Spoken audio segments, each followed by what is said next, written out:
MC, recording artist, entrepreneur, label head, Pusha T, King Push. What up? What's up? What's up? So, Do it. my name is Stretch Armstrong. You just listened to Peter and my current and former partner, Bobbito Garcia. Just a quick note, little self-promotion. Bobbito and I have a podcast on NPR called What's Good with Stretch and Bobbito. Check that out. It's not a music show. It's an interview-based show. Bob and I did a radio show from 1990 to 1998. So that is a little bit, that's a precursor to you. Though I continued to do a show on Hot 97 up to 2001. You first splashed in, I believe, 2002. Is that right? For sure. The first Clipse album came out in 2002. Right. So we did not get a chance to meet under those circumstances, but just personally speaking, as someone who's followed your work over nearly the last 2 decades, I'm happy that we finally get a chance to do something together, because we certainly would have back in the day if I had remained on the radio. Thank you. Thank you. So let's just obviously this room is packed to the gills because everyone knows Pusha T and what he's doing now, but why don't we just take it back so we can contextualize your rise in music back to Virginia Beach, the 90s, Chad, Pharrell, Timberland, etc. Right. So, like you said, I started music in Virginia Beach. Actually, it was my brother who even taught me the art of like rhyming and writing rhymes. My brother's 5 years older than me, so as a kid, he always was a writer, like 100%. I remember like even trying to get his attention, being like younger than him, and I would take his rhyme book and I'd run with it and I'd throw it, I'd rip pages out of it, and you know that would be the only way to like get him to like fight me and do whatever he would do. But you know, he's always been heavily into writing. With that came, you know, just the area from where I'm from. Being in that area, me and my brother were neighbors with Timberland. Pharrell lived a mile to the left. Tim lived a mile to the right. Chad lived a mile, the other way. And we basically didn't know each other. My brother, Timberland, and all of those guys, they used to go down to Virginia Beach and rap in like ciphers because they went to school together. I had a mutual friend who was a female that Pharrell was into at the time. And I used to always be with her, and he was like, "Man, that's your girl," and I was like, "Nah." So, we all started hanging out, and one day he came over the house and was like, "Yo, your brother is Gene," or Malice, no Malice. He was like, "Yo, that's your brother?" He was like, "Man, I want him to work with me. Like, are you crazy? Like, I didn't know that. I didn't know that you were, y'all were related." And that's how much I wasn't into, like, I wasn't rapping at all. And I might have been in 8th grade. So I was like, all right, whatever. I was like, I'll let him know. And but listen, at the time though, my brother was like literally working with Tim like every day. And so after that, I think Tim went on to work with Missy, Jodeci, and all of those guys. He went to like Jersey or something. And that opened the door for Pharrell and my brother to connect. And then I started skipping school. So, I would skip school every day. And we would go over Chad's house. And were Chad and Pharrell skipping school too?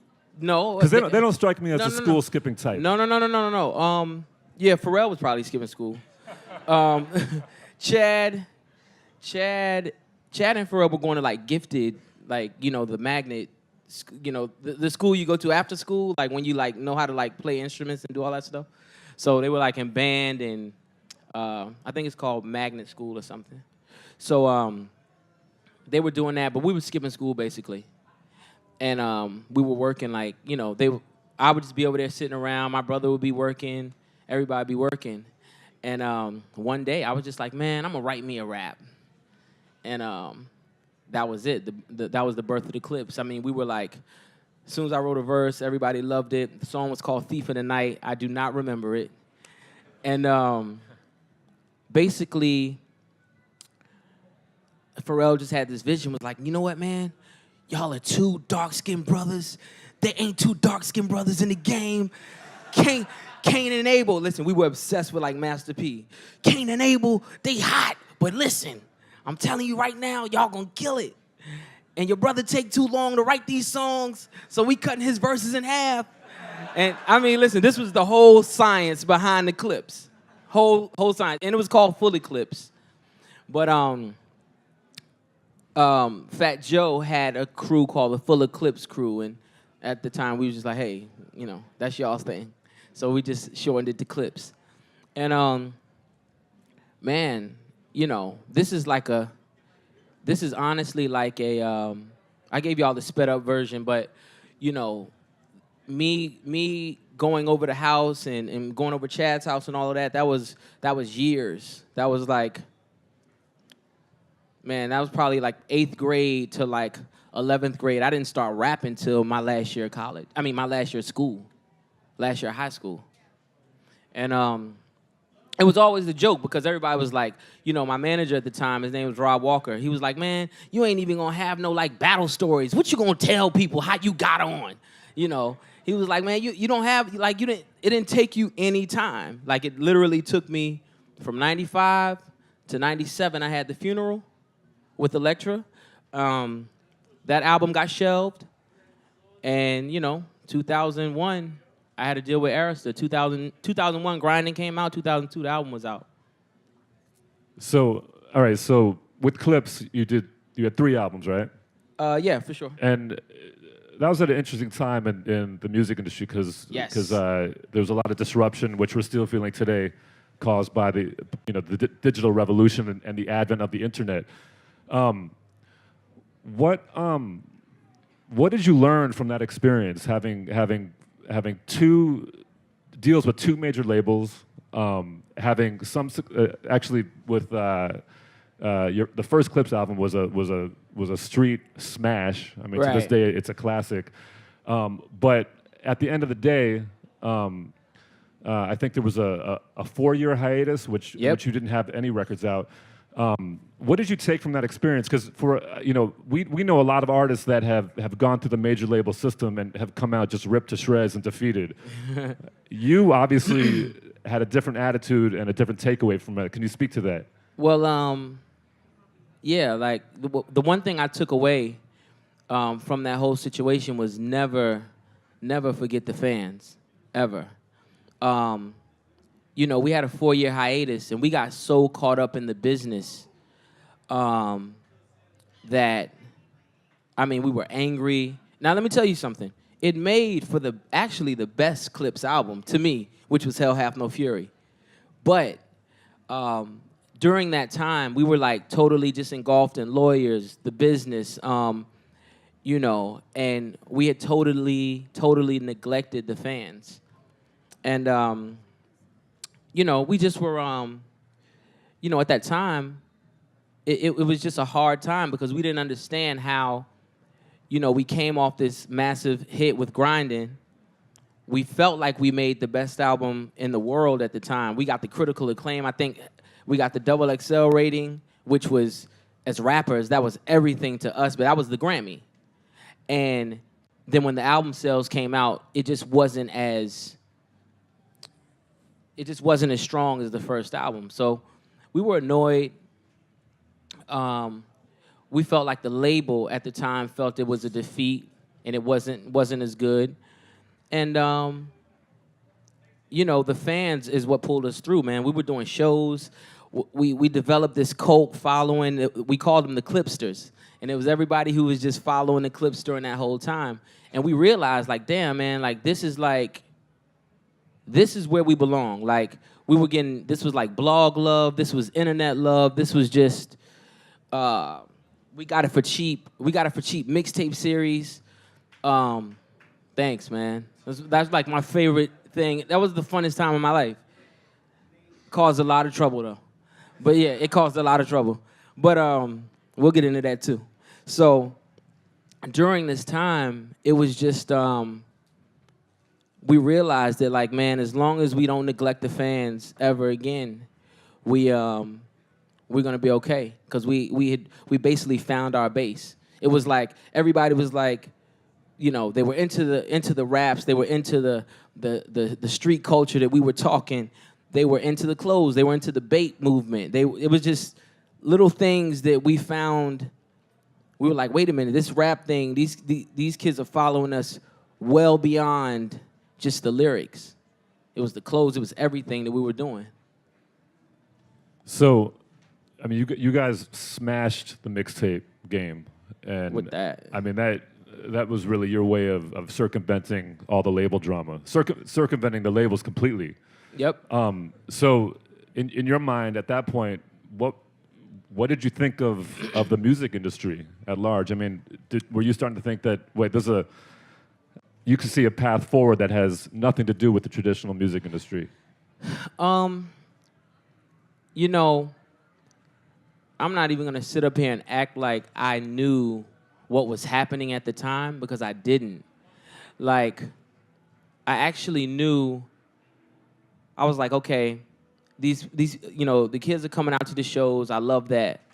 I was arguing with my management like every day because, you know, I'm from the DJ Clue mixtape era, right? Like, you know, bootleggers were getting beat up at Norfolk State University because they had the new Clue tape on bootleg, and Clue would come down and DJ, and he would come, Cliff. I believe his name was Cliff at the time, but he was the bootlegger. It was like, you know, he was selling a lot of tapes, and I guess it was hitting Clue's pockets in some way, shape, or form. But all of that energy, that's the energy I'm from. So, you know, by the time We Got It for Cheap series came out, we did it with Clinton Sparks, and it was on the internet. And I couldn't find my tape in the streets, and I thought we were like failing. So I'm like going crazy, like, man, yo, I can't get my tape out of the streets. Like, I couldn't get it at the local shop, and just, you know, it was on the internet, and that didn't resonate with me at the time at all. I was like angry, like fully angry. And he was just like, no, man, like, you're gonna, like, you just gotta bear with us, this and that. And with that, I started doing like festival shows. And I'm like,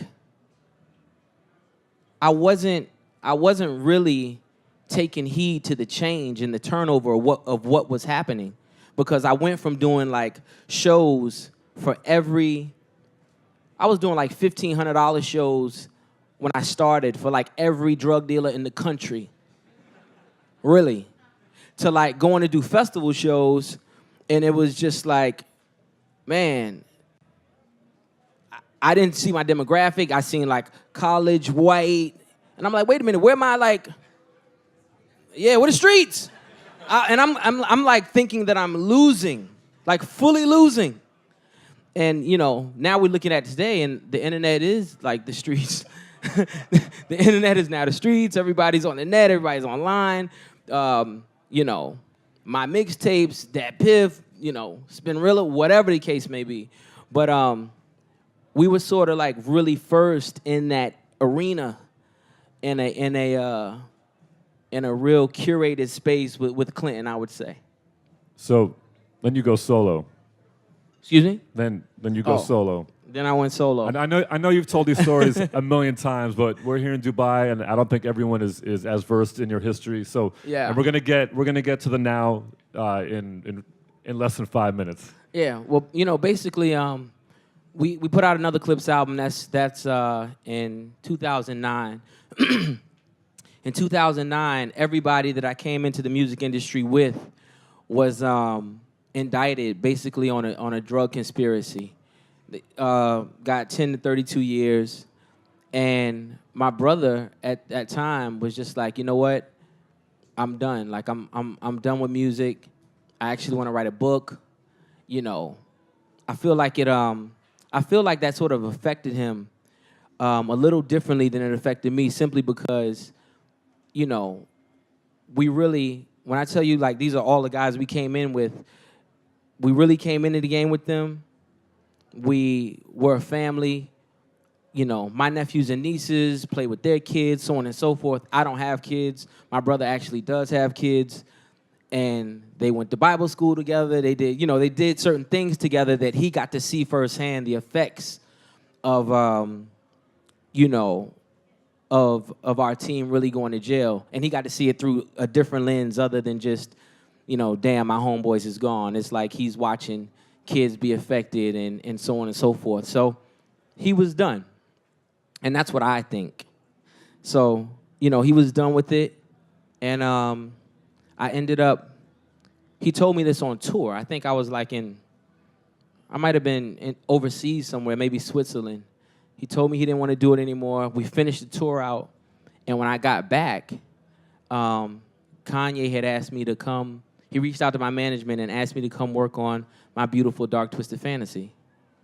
And I was like, all right, let's go. That was your reaction? All right. Yeah, really, seriously. I was like, all right, we gotta go. I gotta go to Hawaii to go work on. Like, why? Like, we gotta go way over here. I mean, I just wasn't. That sounds pretty good. Kanye and Hawaii. Yeah, but he was like, all right. At that time, I was just in a space where it's like, damn, I was upset about my brother. I wanted the reignite the Neptune, Clipse, energy. I wake up wanting that every day, actually. And so when he was like, yo, come to Hawaii, I was just like, all right, I was into my own shit, into my own folks, into my own game. And I went out there, man, and that week turned into, man, I don't know how long I stayed out there. Like, months. A week turned into months, and back and forth trips from Virginia to Hawaii, I got my Sky Miles so up. Like, it was like a thing. And, I really found out that, me and Kanye really clicked, and we were, we became friends, and, he opened up his album to me, and I never seen anybody do that. So I would come out there, and he'd be like, hey, pick whatever you like and just rap on it. And I was like, all right, well, let me pick this Runaway record, and I'll pick this one, and I'll pick the Soul Paul record. I'll do that. And then he was like, oh, that's all you messing with? So when I realized that he was like serious, like we would wake up every morning and go play basketball, like eat, play basketball, do whatever throughout the day, and then go to the studio. Like I would get up in the morning at 7 when they go and play ball and eat and everything. I go straight to the studio. I had verses for Gorgeous. I had verses for Lost in the World. I had verses for everything.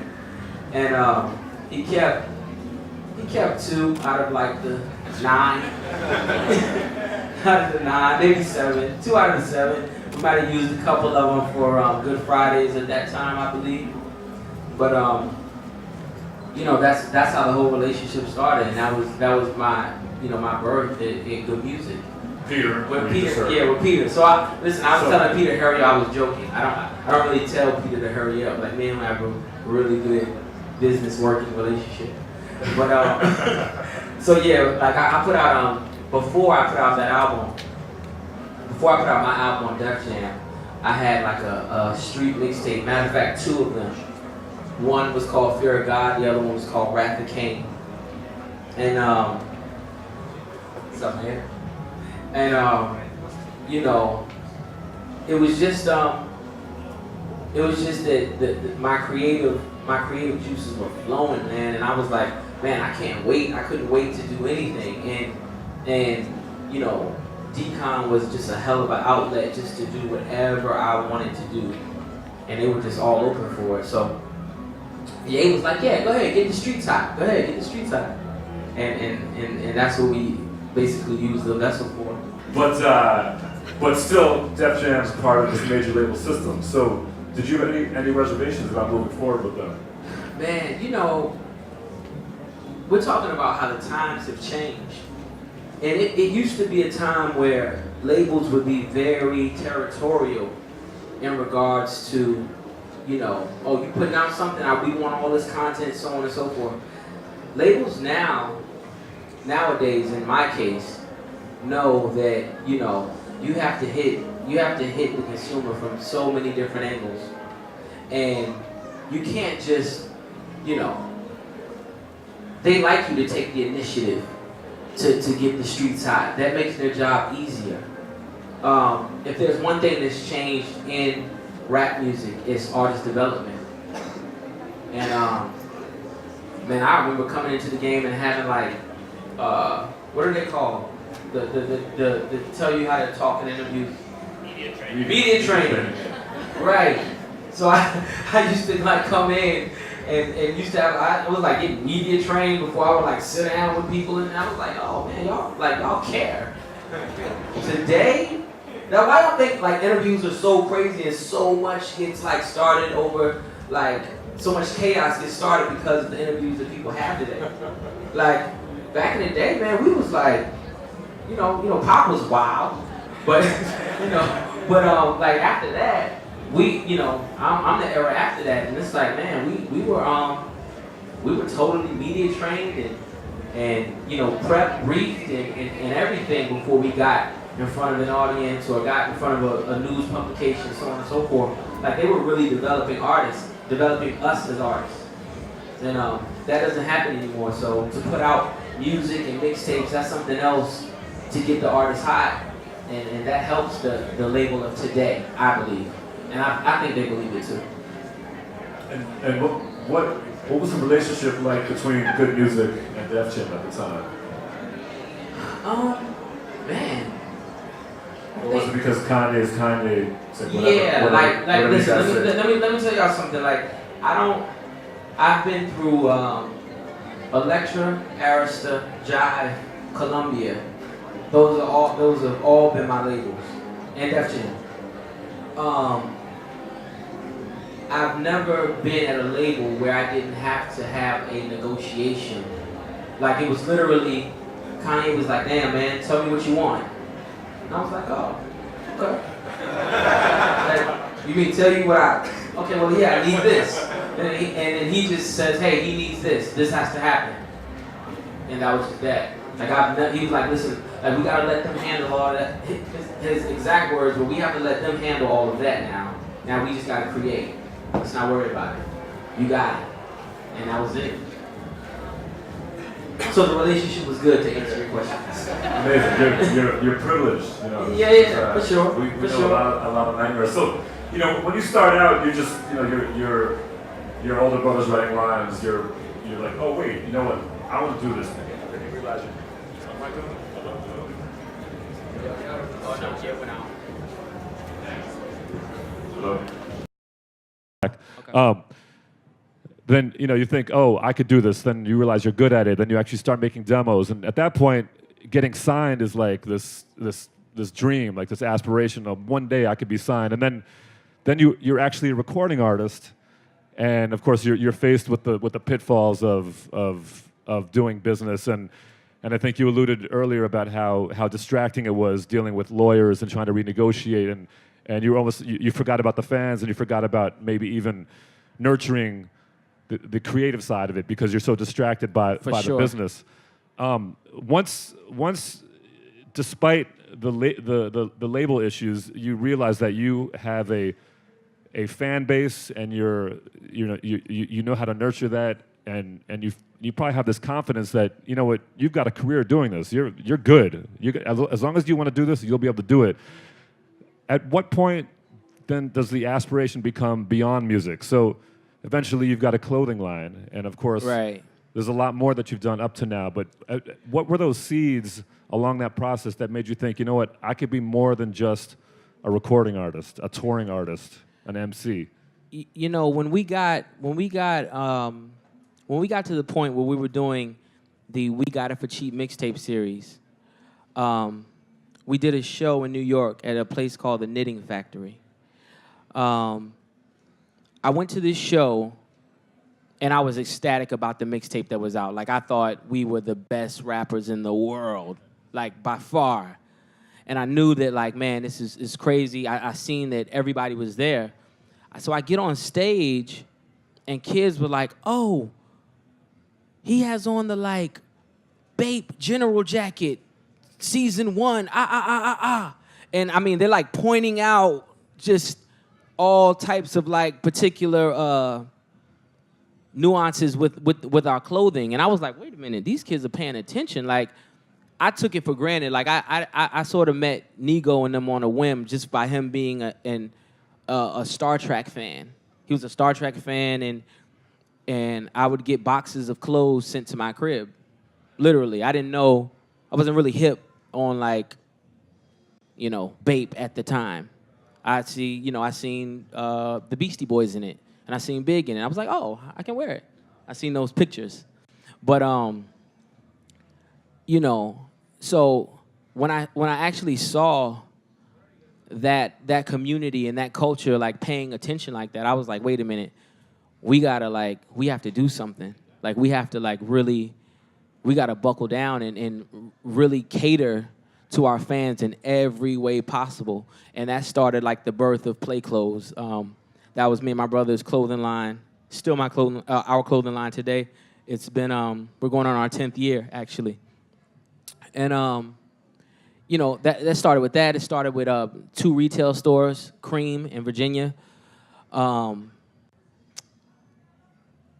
else?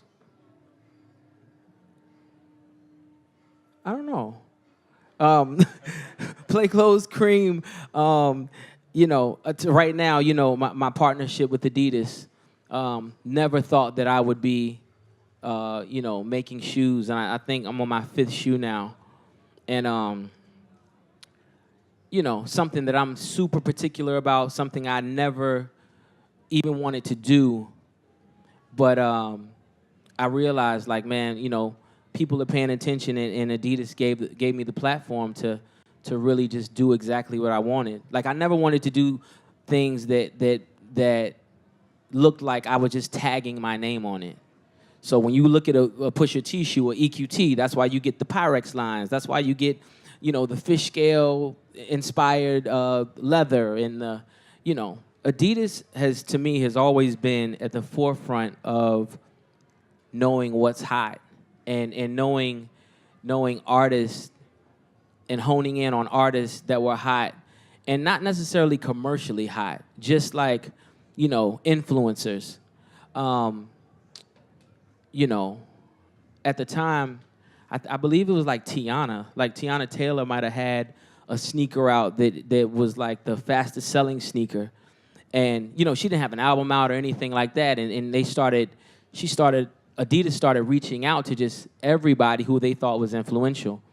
They asked me numerous times to do a sneaker. I told them no. I wanted to do a clothing line. I even started buying like every soccer jersey because I wanted to do a soccer-inspired clothing line. I bought like every jersey. I put like cartel names on the back of the jerseys. I got in a lot of trouble for this shit. Like I was like on the front page of like an Italian newspaper because I had like a terrible cartel on the back of a jersey, and I was somewhere performing, and they were like, man, like, what is this guy doing? I couldn't even read it, but somebody told me it was like, he's terrible, basically. That just comes from the process that happens in the studio with all of us when we're all in there. Sometimes you may be with Ye for like a month. Y'all be working, whatever the case may be. You may leave for a month. When you come back, we sit down in the studio and we just talk for hours on end. Well, every time I always came back, I was like, man, y'all hear that new Chief Keef, or y'all hear that, things like that. So he'd be like, no, I haven't heard Chief Keef. And I'd be like, why? Like, what's wrong? And, it'd be this whole thing, and hence how Don't Like happened, like the Don't Like record. I play it for him. Now Young Chop got to come to the studio, and, we trying to sign Chief Keef, and, we were actually trying to sign all of them, Keef, Dirk, everybody. And, I had this idea like, hey, man, just let them do whatever they do. They already have a producer. We should sign them. It'd be good for Chicago. It'd be good for you in Chicago. And I had this whole little plan mapped out. I was like, you don't even got to talk to them because I know how you are, you know. And you know, the signing didn't end up happening. The record ended up happening. We did do the record. And, you know, that's just the process that that comes along with, you know, just us working together. So I'm always bringing new music. I'm always bringing them beats. I bring them beats from Knots one day or beats from whoever I just have access to. I'd be like, man, I thought this was hot, or I think this is dope, or whatever the case may be. So, you know, that happened a number of times.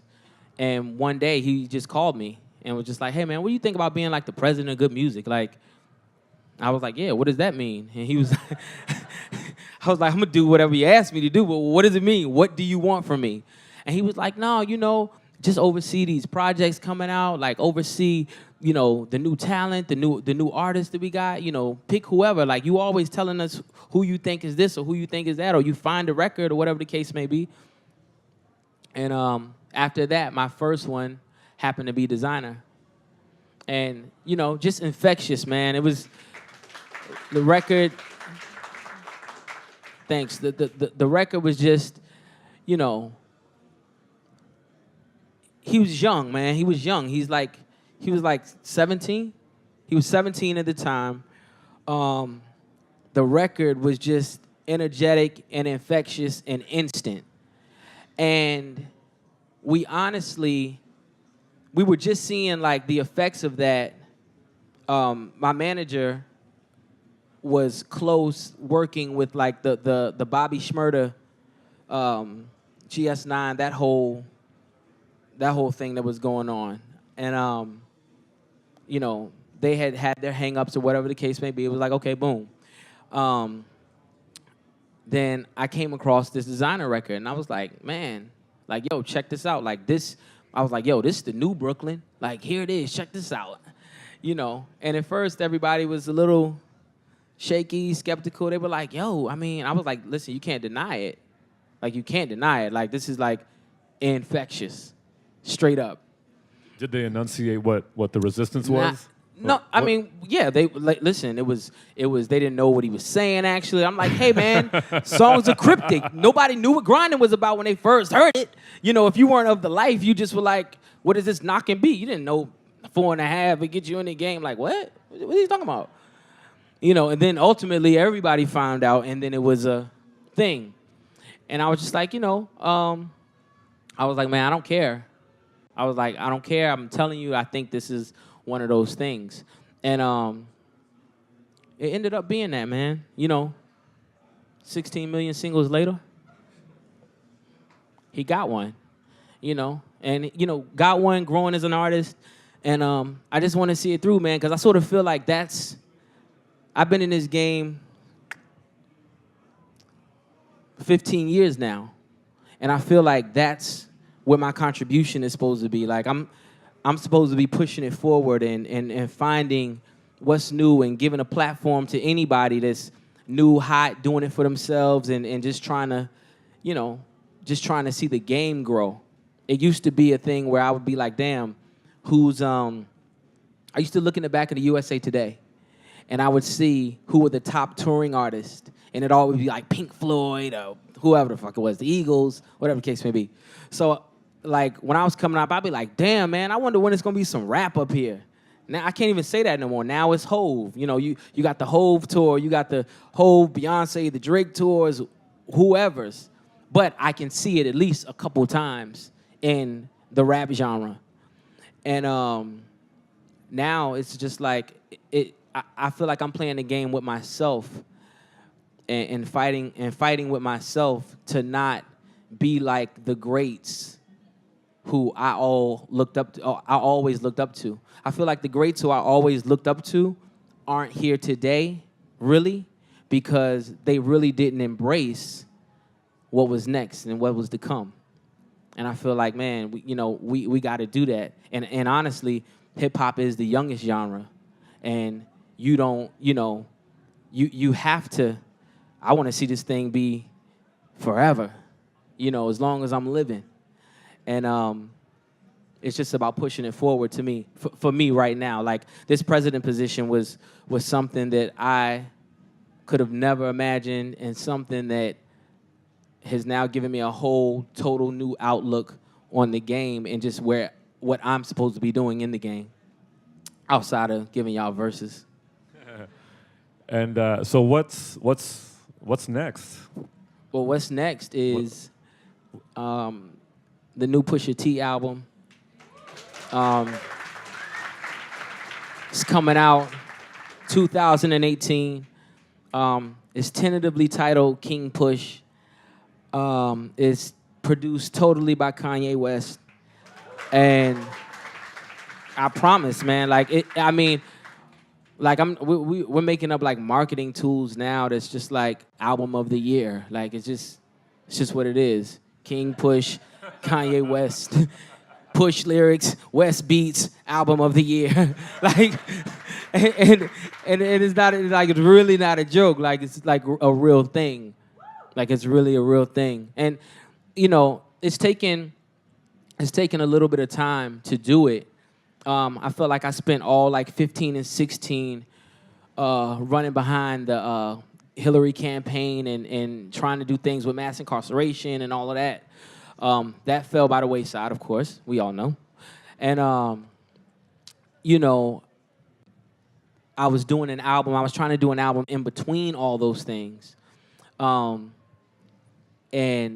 it was just a tough task, man. It was a tough task. Then I finally get the album to where I think I want it, and I bring it to Ye, because that's how we do it. Like, I'll do everything, and then I'll bring it to him, and he'll be like, yo, this is hot, this whatever, boom, boom. He was like, oh, I was thinking, I just want to do all the beats on your album.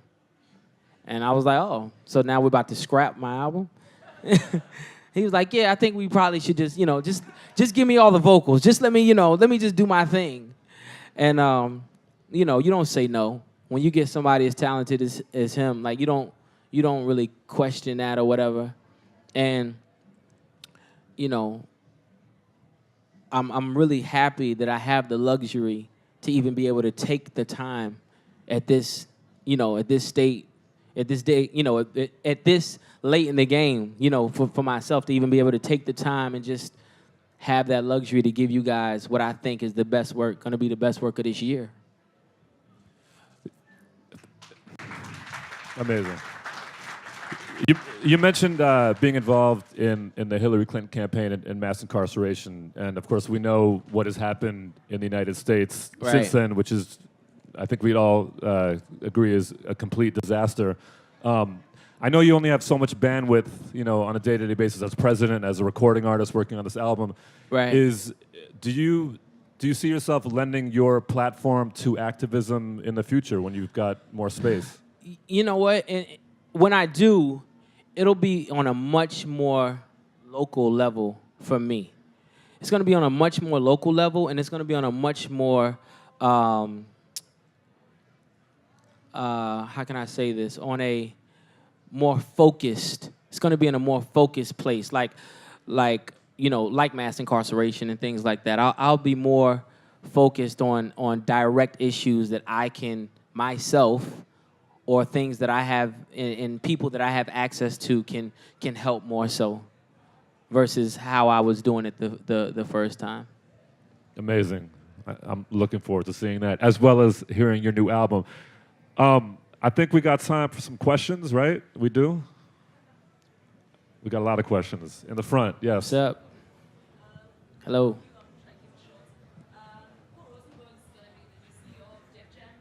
Yeah. Have you guys have any... Hi. Paul Rosenberg's going to be CEO of Def Jam next year. I just wanted to find out if you guys have had any conversations about your partnership in terms of good music and Def Jam and where you're going. A second question... when's Cruel Winter coming? And then, what's been your favorite album of 2017 so far? Man. 3 questions. All right. Favorite album. Take that mic away from favorite her. album, I'm not even going to hold you. I'm not going to hold you. I'm not going to hold you. Sci-Hi barred me up. Like, for real.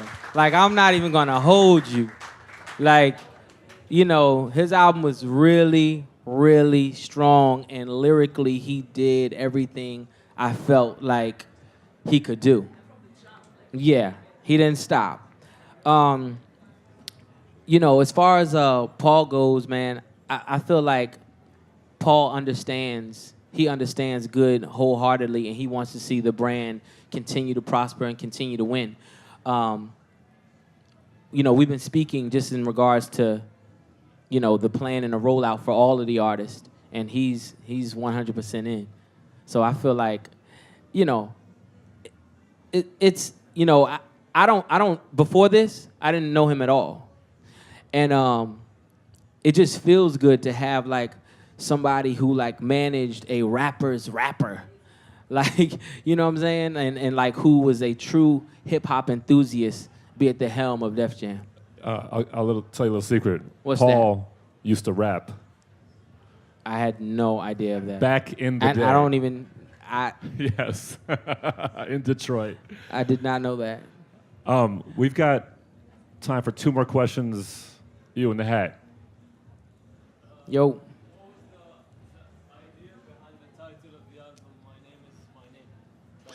Oh, My Name Is My Name was based around my me just being totally infatuated with the series The Wire. And I felt like Marlo was a character. Marlo was a character in The Wire he was the young, brash, new to the block and wasn't having any, you know, he wasn't taking anything from anybody. And I felt like that was just my attitude in being a newly found solo artist, coming to the game as a new solo artist. Thank you. Last question. Who should we take it from? Right here. Hi, I'm in love with you. One. Hey, hey. I How you want to doing? ask you, good, how are you? My name's Terrence. My name's Lana. Of all the shoes you've released, which one's your favorite one? With All of your shoes, like any of your shoes, my the ones shoes. you've released, yeah. Which Um, one's your favorite? Man, I would have to say that the gray ones are like my favorite, my favorite colorway. The grays are my favorite colorway for sure. Okay, cool. All right, one more. Right there, sir. Hi. First of all, I'm from Africa, Sudan. So for me to be here in this place with such a legend is Okay. it's a blessing. Yeah. So I have 2 questions, or a question and a request. First question is, do you think you will be able to pull Watch the Throne Part 2 from like What was that? talking about Watch the Throne Part 2 from Oh man. Kanye? Yeah. Oh man, that's out of my hands, y'all. I don't know nothing about any Watch the Throne business. Yeah. So yeah, the request. I'm actually a producer, so I make beats. So I skip work today, it's just to come and give it a flash drive. Maybe if you accept Oh, for it. sure. Yeah, we take drives all day. Thank you. sure. I appreciate it. All right. You know?